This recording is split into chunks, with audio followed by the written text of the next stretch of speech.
Cancer, tignan po natin kung kamusta ang iyong kaperahan.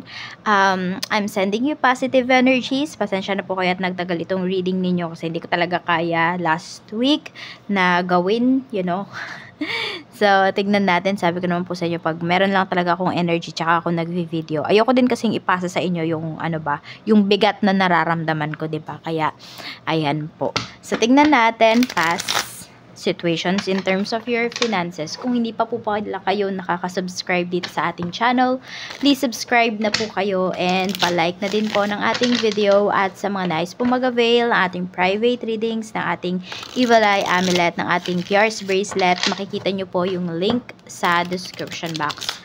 Tarot Intentions by Aliana Reyes. Tignan po natin kung ano ang mensahe para sa'yo. Mensahe natin, Spirit Guide, past situations, pagdating po sa kaperahan ni Cancer. We have Death card. Okay. We have Seven of Cups. So, parang laging may endings and may new beginnings pagdating sa iyong kaperahan. Ayan. Ang nakikita ko kasi dito, maraming options pagdating sa kaperahan ninyo before. Cancer. Kaya lang, parang mali lagi yung napipili po ninyo. Kaya parang feeling ninyo, lagi kayo nagsisimula. Parang back from zero kayo. Back from, parang from scratch lagi kayo. Yan yung nakikita ko dito. Parang hindi mo na nakakamit yung fulfillment.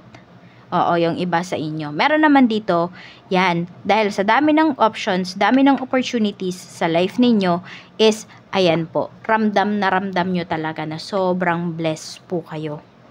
Before, we have the Lovers. Okay. Tapos, swerte rin kayo sa mga tao na nakakasalamuha po ninyo before. Pero tignan natin, ano ba yung issues? Ano po ba yung issues, Spirit Guide, pagdating sa pera ni Cancer before? We have Ace of Wands. We have Three of Cups. And we have King of Cups. So, nakikita ko dito, actually, masaya ka. Na-enjoy mo naman talaga yung pera mo. Pwedeng may mga travels ka dito. Ayan o, may mga kasiyahan pa nga. Kaya lang kasi, dali kang maawa. So, parang may lumapit lang sa'yo kahit di mo naman alam kung totoo ba yung sinasabi. Nagbibigay ka kaagad. So, parang ganun, naging lapitin ka dito. Cancer, yun yung nakikita ko. So, ayan. Tapos, yung iba po sa inyo, di ko alam kung may bisyo ba or kung sino man tong may bisyo, pwedeng kasamahan mo to sa bahay. Okay? Pwedeng family members mo. So, parang, yes, maganda yung kinikita mo, pero toxic yung mga nasa paligid mo. Pwede rin ganon. Diba? Dito maganda yung mga relationships. Dito naman, yun yung issues. So, parang akala mo okay, pero hindi naman pala. Yun. Kaya, pwedeng sila yung nagpabagsak sa'yo. Yan. Or kung sino man itong mga lumalapit sa'yo na hindi naman pala mga totoong nangangailangan.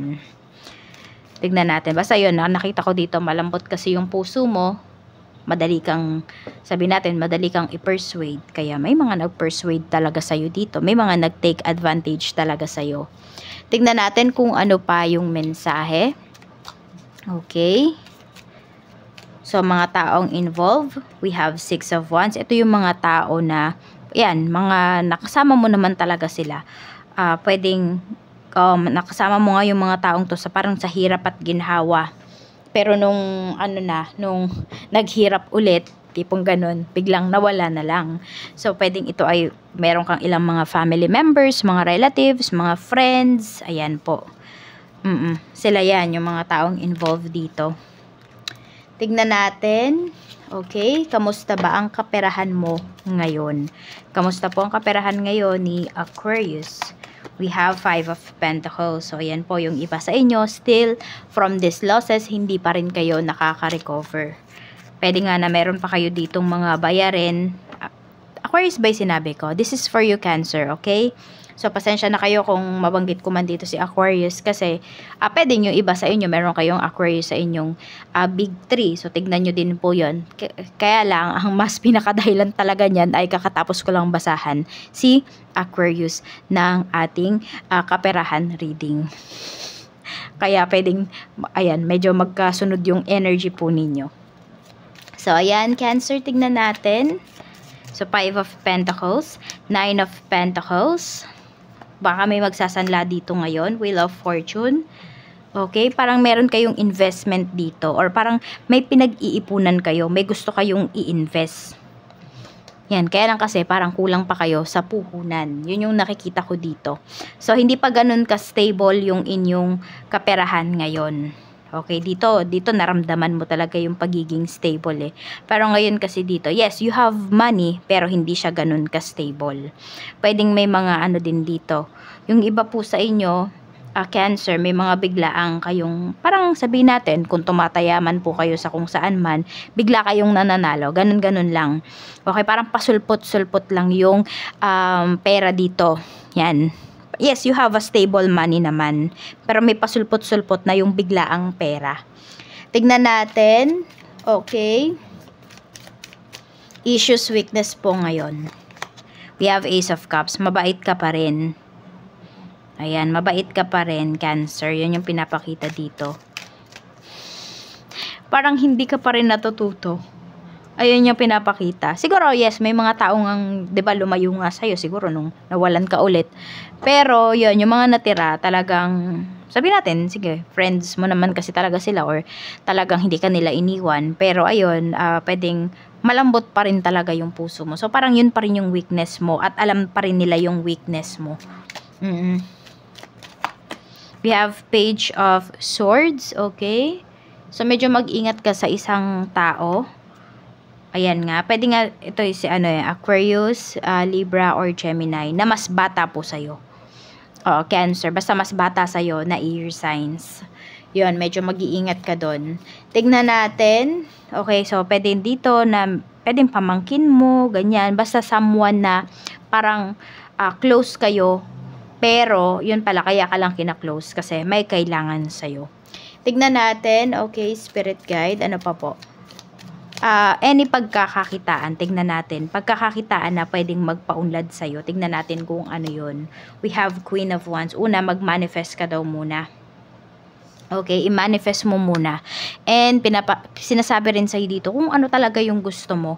Yun yung gawin mong side hustles, yun yung gawin mong kung magbe-business ka man, ayan. We have 4 of Cups. Some of you po pwedeng mga gadgets yung makapag-panalo sa inyo dito, sa life na ito. So, baka meron po dito is meron kayong repair shop, ayan, marunong kayo sa cellphone, nagbebenta kayo ng phone, okay na okay po yan. Pwedeng maka-jackpot po kayo dyan. We have 10 of Swords. Ayan, meron din dito, pwedeng nagtatattoo kayo. Meron dito nagbe-bake. Ano pa? May nagko-cross stitch. Merong naggaganchilyo. So, okay na okay po yun sa inyo. Basta, ayan o, tingnan nyo, puro kamay yung nandito. Okay? So, marami po sa inyo. Cancer is you have healing hands. Yan po. Pwede rin massage. Baka magtayo yung iba sa inyo. Kung hindi pa kayo makakapagtayo ng massage parlor, ganyan, ng spa, so pwede po na home service. So, ayan po, atas hanggang sa, di ba, parami yung mga clients mo, ayun po, hanggang sa makapagtayo po kayo. Ayan din. So, yes, massage. Okay na okay po yun for you. Tignan natin, isa po yun sa pwedeng magpayaman talaga sa'yo. Sipag at syaga at diskarte talaga. Tignan natin, okay? Ano pa yung mensahe? Pili ka, tignan natin kung saan ka ba mas uunlad, sa business ba or sa work. Hindi, bakit nga ba natin ito tinitignan? Hindi kasi lahat sa atin, Cancer, is, hindi lahat sa inyo ay pang business. 'Di ba? Hindi din lahat sa inyo pang work. So, meron talaga tayong kanya-kanyang forte. Okay, pile 1. At pile 2. Pili po kayo. Okay, sa pumili ng pile 1, we have Queen of Cups. Okay? At para sa pumili ng pile 2 is we have the Empress. Okay. Actually, sinasabi dito talaga kung ano yung gusto nyo, doon kayo. Kung ano ba yung tinitibok ng puso ninyo.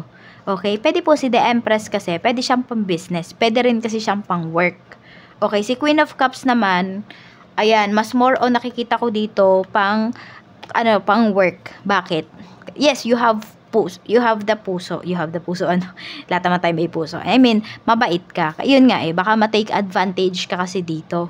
So, para sa pumili ng pile 1, mas maganda po para sa inyo is work. Sa pile 2 naman, pwedeng work, pwedeng business. Ayan, yan yung sinasabi ng inyong mga cards. Tignan natin, okay. Ano ba yung strength mo? Ano yung strength mo, Cancer? We have King of Pentacles and Ace of Swords. Nakikita ko dito, direct. Ayan. Isa sa mga strength mo is direct to the point ka. Pag nagiging direct to the point ka, Cancer, mas mabilis yung pera para sa'yo. So, isa yan sa strength mo. Kailangan you know how to communicate. Marami pa naman sa inyo, Cancer. Ang color ng aura ninyo is blue at connected yan sa throat chakra. So, ayan po. Kailangan magaling kayong magsalita. Darating po ang pera para sa inyo. Okay? Parang sabihin natin, kung may business kayo, dapat magaling kayong mag-sales talk. Ayan po. Pasensya na po kayo kung narinig nyo naghihilik si Sugar. Tignan natin, okay, sino ba ang dapat mong pagkatiwalaan bukod sa sarili mo? Meron pang iba ba? The Star. So, si Aquarius. Ayan, Aquarius sign. So, di ba dito kasi meron dito Aquarius, Gemini, Libra. Okay, dito naman si Aquarius daw, pwede mo siyang pagkatiwalaan. So, 'di ba sabi ko sa inyo, pwedeng magkadugtong kasi yung reading ninyo. So, try mong panoorin yung reading ni Aquarius, Cancer. Tignan natin. Yung iba lang naman sa inyo, siguro yung mayroon po talagang big 3. Ay, meron kayo sa big 3 ninyo na Aquarius signs. Tignan natin, okay. Kamusta ba yung trabaho mo noon? Kung meron man po kayong trabaho before. We have 7 of Pentacles. So, parang nagtagal din po kayo dito. Yung iba nga sa inyo, parang nasasabi nyo talaga, Cancer na no choice po kayo. We have Page of Pentacles. Okay? Issues. Ano ba yung naging issues noon? The Hanged One. So, ayun, parang kahit ang tagal nyo na dito, na-feel nyo kasi na, teka, parang walang growth. Yun. So, pwedeng kaya kayo umalis. Kasi, ang dami-daming trabaho. Basta, ang daming issues. Yun na lang masasabi ko. Ang daming issues dito sa work mo. Tapos, hindi pa tumataas yung position mo or even yung salary. Tignan natin sa job mo naman ngayon. Sa trabaho mo naman po ngayon. Kamusta? We have 9 of Cups, diba? Pwedeng nahanap mo yung happiness mo talaga. We have 7 of Swords. And we have Strength. Talagang mas maganda yung trabaho mo ngayon. We have Temperance. Ayan. Waiting na lang din yung iba sa inyo pagdating sa mga, sabihin natin, sa mga, mga ina-expect nyo po dito pagdating sa inyong career. Okay. Salary increase. Meron ba? King of Swords. Diba? Si King of Swords, direct yan magsalita. So, kung meron po kayong boss dito at nakakausap nyo naman yung boss ninyo, at yung iba sa inyo, kung meron dito ay malapit nang matapos yung inyong kontrata, you can ask naman daw po. Yun yung sinasabi dito. Sabi ko nga sa inyo, every time na nagiging direct kayo, mas maganda yung inyong kaperahan, mas bumibilis yung pera na dumarating po sa inyo. Tignan natin, dapat ka bang magstay dito sa current job mo? We have Page of Cups. Okay lang din naman. Pero kung feeling ninyo is wala din kayong growth dyan, it's time na to go. Makaka-recover ka ba sa financial losses mo, Cancer? Tignan natin. We have 2 of Wands. Yung iba po sa inyo, need nyo talagang lumayo. Need ninyo ng new ways para makabawi. Pero yes, makakabawi po kayo. Kaya lang, some of you, it will take 2 months to 2 years pa bago po kayo makabawi sa inyong mga financial losses. Dahan-dahan lang po yan. Hindi rin talaga siya bigla. Okay, so baguhin nyo daw yung inyong mga ways na ginagawa para sabihin natin kung gusto nyo bumawi ng pera, hanap pa kayo ng iba pang pagkakakitaan. Tignan natin, okay, kung maglo-loan ka, maa-approve ba siya? 8 of Cups, medyo hindi po. Medyo, hindi talaga. Hindi siya maa-approve. Okay, so pwedeng maghahanap pa kayo ulit ng mauutangan po. Yan. Bless, tingnan natin, sa Pinas ka ba or sa ibang bansa? Ayan naman, nagulo.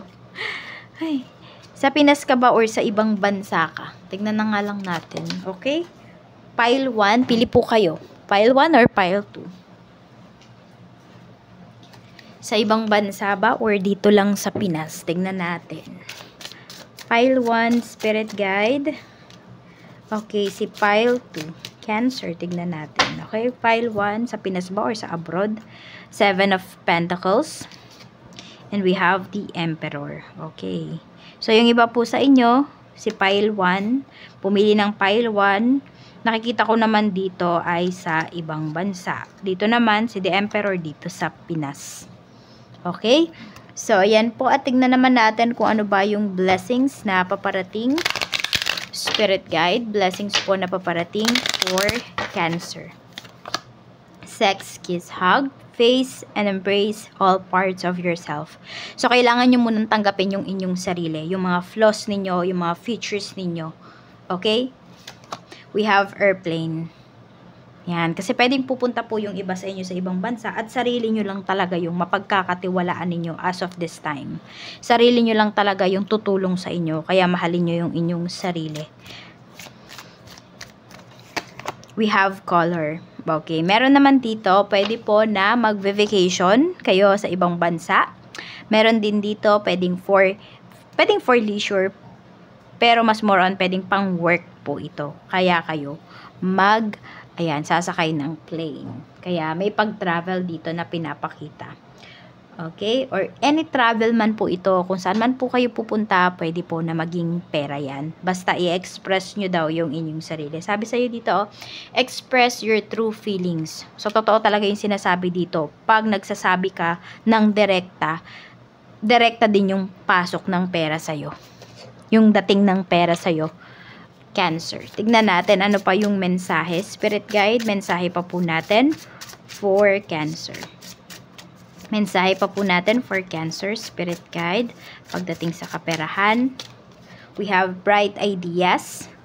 Sabi dito, take action on your ideas. Take time to recharge. And opportunity. Change is coming just in time. So, may mga, ayan po, yung mga naiisip po ninyo, yung mga ideas ninyo, pwedeng magkaroon ng posibilidad talaga na mangyari siya. Pwedeng may mga tao dito, may mga tamang tao na darating sa life ninyo para makatulong po sa inyo. Sabi, new job opportunities, change of workplace, or business trip. So, yung iba dito, di ba sabi ko, for business talaga, kung magta-travel yung iba sa inyo. Or kung di siya business pala, pwede po na for work talaga. So, ayan, merong mag-iiba talaga dito ng trabaho. Or hindi naman, pwedeng isang linya pa rin, dun pa rin sa same industry, pero pwedeng ibang company na, iba na po yung boss ninyo. So, ayan po ang mensahe. Meron din pala dito, ayan no, makakapag-take din talaga ng vacation. So, tama talaga yung lumalabas dito. May magta-travel din talaga for vacation, for leisure. Yan po, at mag-iingat po kayo always, and focus po on your goals, and more blessings to come.